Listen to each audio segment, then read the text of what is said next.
What is up, everyone? Welcome to 5 Things We Learned from Game Week 14. And what a game week it was. My name is Ryan, and welcome to the Football Chatbox. Let's get into what we learned from Game Week 14. Let's go.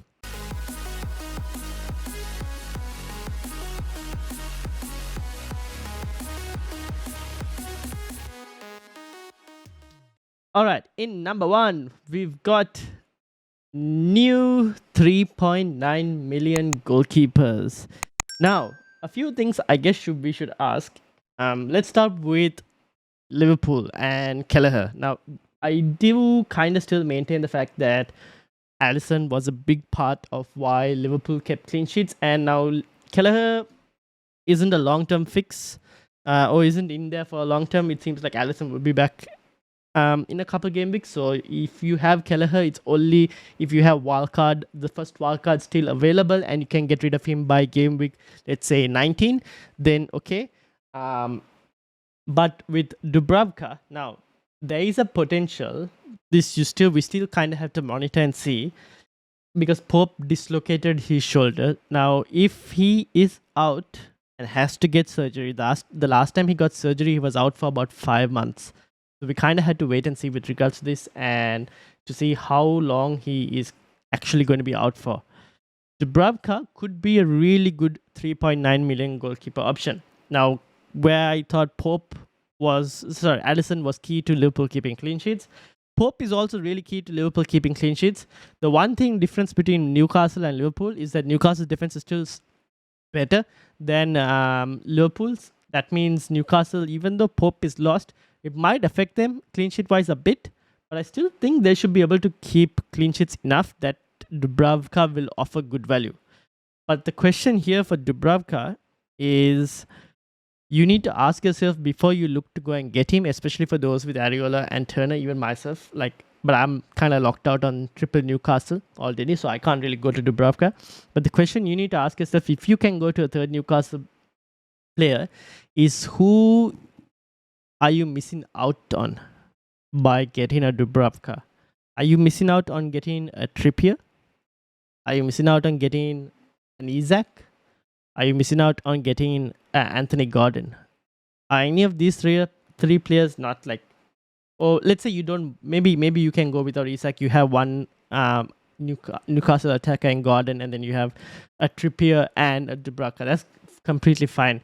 But do you have at least 2 of the 3 players that I mentioned that you're kind of missing out on? That's what you kind of need to ask yourself. Because if you have Lascelles and Dubravka, and then you have only one of Gordon, Trippier, and Isaac, then I'm wondering, is it worth going for Dubravka when you can go for an upgraded, or keep an option open to go for either Trippier or an Isaac, right? Because you already have Lascelles, who is almost offering the same amount of points, if not sometimes a bit more than what Dubravka would offer. So you need to ask ask those questions to yourself. Now, if you still have your wildcard one, then if you're looking for a 3.9, this guy could be a good short-term fix. But keep in mind that Newcastle have really good fixtures as well in the short term. So ask yourself that before you go to one of these new 3.9 million goalkeepers, especially when it comes with regards to Newcastle, because he could be blocking you from getting better players at times. But yeah, that's number 1. Let me know who is going for these keepers. I know some of you have already gone, but let me know if you're looking at Dubravka as well. And let's move into point number 2, which is Bournemouth are getting better. Now, Solanke owners, I feel like you must be unlucky again. Like, if you watch the game, and Solanke should have just had more returns than what he did. Keep him. I think he's a really good option still going forward. But if you're looking for a budget forward, right, a third budget forward where you've got Archer and you're just not happy with him, and people want a forward for game week 18, a third budget forward as well, Semenyo could be a really good option for a pickup. They play Forest in 18, if I'm not mistaken. Could be a really good pickup. He's getting a good number of minutes recently, getting into scoring areas, a decent budget player. But Bournemouth are getting better. Their XG numbers are improving, and I think they are a team that will continue to do well when they have good fixtures. So one to keep an eye out, especially for those who are looking for budget forwards from Solanke or Semenyo. Both are pretty good. So let's move into point number 3, which is goals galore for Chelsea. Set piece goals, penalties. I mean, the number of penalties that Chelsea have got this season. Cole will get in a goal. Fernandes getting a penalty and a goal from set piece as well. Obviously, they went down to 10 men. Gallagher with an unnecessary tackle to get a red card. Clean sheets wise, it's not coming yet. I was thinking about Sanchez as a goalkeeper, and I still think Sanchez as a goalkeeping option is good going forward, because if you look at the next couple of opponents they're facing, the opponents that they're facing in this good stretch aren't really good in terms of scoring goals. Even though Chelsea have just been involved in multiple 3+ goal games in the last couple of game weeks, the opponents they are about to face aren't good in terms of scoring high-level goals as well, right? In terms of multiple goals. So a Chelsea defender could be a really good option for the upcoming stretch. Colwell is only 4.5. I think he is kind of set in that team. I don't see why they would drop him. Reece James will come back from suspension as well. So one to kind of consider if you really want to go there. I still think Colwell offers maybe better value in terms of minutes compared to Reece James, who is injury prone and all. Sanchez is another good option if you don't want to deal with rotation into Chelsea's backline. And for those of you looking for a goalkeeping option as well, I think Sanchez could be a really good choice. And then there is what is it? There is the midfield and attack. Now Palmer seems like he wasn't fit, so got dropped. But I don't be surprised that if he will most likely start against United again. So don't worry too much about it if you're a Palmer owner. He's still a good player to hold, given that Chelsea seem like they can get penalties as well. So it's a good player to hold. And we're still waiting to see what happens to Nkunku. He didn't feature in this game, wasn't on the squad. So we'll wait and see. Maybe he features in the United game. Would be very interested to see, because we'll get to point number 5 when we come to talk about forwards. But Nkunku is someone you probably need to kind of keep an eye out for and get ready to get him in if he looks fit enough and looks like he is in a position where Chelsea can benefit as well in terms of FPL returns for him as well. But that's number 3.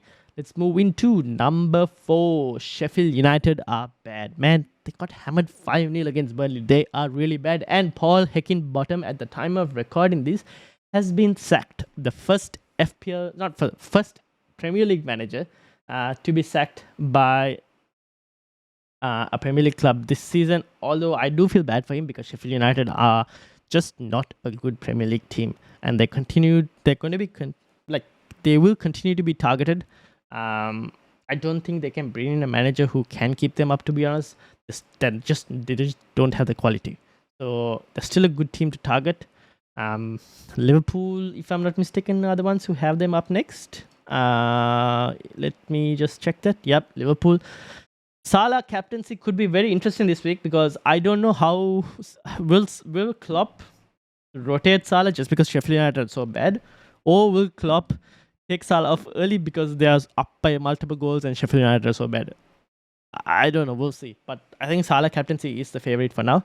And if you had Darwin, I don't know, man. If you have Darwin, I don't know whether Gakpo is going to start this game or not. If you have Diaz, you're completely fine. Tsimikas, I think you should be fine as well, to be honest. But I will have my defenses ready just in case if we get news that Tsimikas might not feature and gets rest. But Sheffield United are bad. Let's see who they look to sign as a new manager, but definitely a team to target. And that moves us into our final point. What will happen to Haaland? Now, he should have got 2 goals in that game.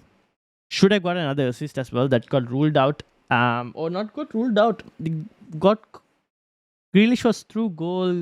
Referee gave played advantage and then called it back for a foul. I don't understand what happened there, and then Haaland just lost it. Now, he could, we don't know if he will, by the time even this video comes out, he might get a charge, or by the time you're watching this, he might even be banned for the next couple of weeks. So it's a scenario we kind of have to consider. If Haaland is banned, Van Dijk I think got banned for 2 game weeks for a similar situation. If Haaland does get banned for 2 game weeks, let's say he gets banned for 15 and 16, then I think he's a sell 15, 16 not available, 18 not available, game week 17 being the only one available. I think he's probably a sell. If he doesn't get the ban in 15 and the ban comes for 16, 17, again another sell. And people who are so I would just kind of, before you make a transfer for game week 15, and especially if you have only one free transfer, right? If you have one free transfer, just wait a bit more just to see if you can hold it near the deadline, just to see if you get any news with regards to this. If it doesn't seem like he's going to get banned, then you make the transfer if you want to do whatever you wanted to do in game week 15. But I would try and hold out and just see whether we can find information, because if he's banned for 2 game weeks, that's a lot of money that you can use.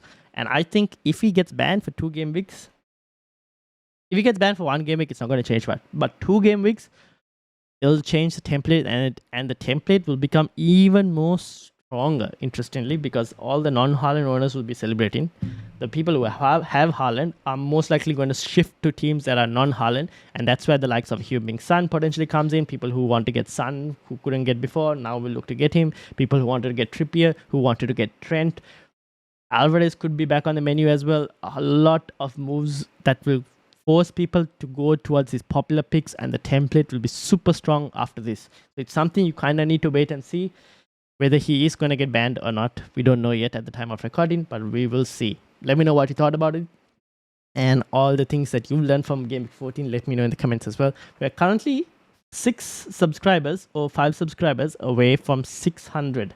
So if you're new and you reached up to this video, up to this point, make sure to hit the like button, hit the subscribe button as well. And we've got a podcast tomorrow at 9 p.m. Sydney time, 3:30 p.m. IST, 10 a.m. GMT. And yeah, podcast tomorrow with FPL Addicts Ready and FPL Mess Mira on the channel tomorrow, and we'll answer all your questions as well. So if you have any team related questions, put them in the comments as well, and I'll ask it on the podcast tomorrow. And obviously we'll try and see if we can do a deadline stream as well. Lots of content coming. Make sure to hit the like button, hit the subscribe button as well. Thank you for watching. My name is Ryan, and I'm signing out. Hold me close till I get up. Time is barely on our side. I don't wanna waste what's left. The storms we chase are leading us, and